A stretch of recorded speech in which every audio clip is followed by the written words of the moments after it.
Hello everyone, আসসালামু আলাইকুম। কেমন আছেন সবাই? আপনাদের সাথে আজকে সুস্বাদু একটি মাছের রেসিপি শেয়ার করতে চলেছি।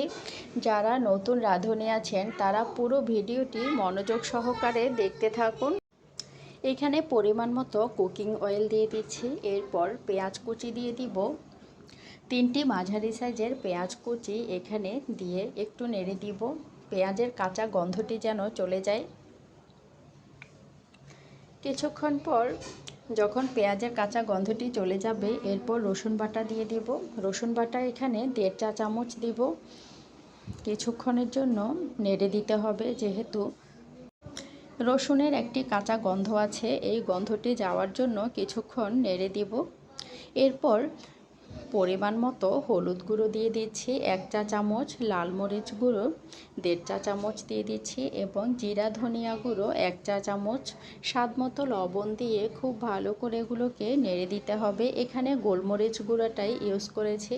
গোলমরিচ গুঁড়ো 1/2 চা চামচের থেকেও একটু কম, ঝালটা যার যার টেস্ট অনুযায়ী। তবে গোলমরিচ গুঁড়ো অবশ্যই দিবেন, তাহলে খেতে অন্যরকম টেস্ট লাগে। এরপর একটু পানি দেওয়ার পর মশলাগুলো ভালো করে কষিয়ে নিচ্ছি। তেলটা যখন উপরে ভেসে উঠেছে, এরপর সবগুলো মাছকে এখানে দিয়ে দেব। সবগুলো মাছ এভাবে মশলার সাথে ভালো করে মিক্স করে নিতে হবে।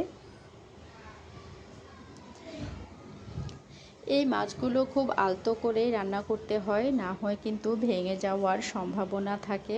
তাই এভাবে আলতো আলতো করে এগুলোকে মশলার সাথে ভালো করে মিক্স করে নেব। এপিট ওপিট উল্টিয়ে দিব, যেন মশলাটি খুব ভালো করে মাছের সাথে মিশিয়ে যায়। কিছুক্ষণ পর ঢাকনা দিয়ে ঢেকে দিচ্ছি। এরপর কিছুক্ষণ কষিয়ে নিচ্ছি। দেখুন, এবার একটু পানি দিয়ে দিব, যেহেতু মাছটি নরম তাই এগুলোকে এভাবেই রান্না করতে হবে।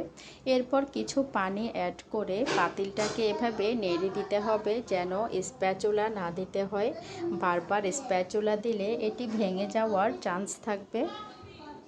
এরপর কিছু কাঁচামরিচ উপর থেকে মাঝখানে কেটে দিচ্ছি, ধনেপাতা কুচি দিয়ে দিচ্ছি।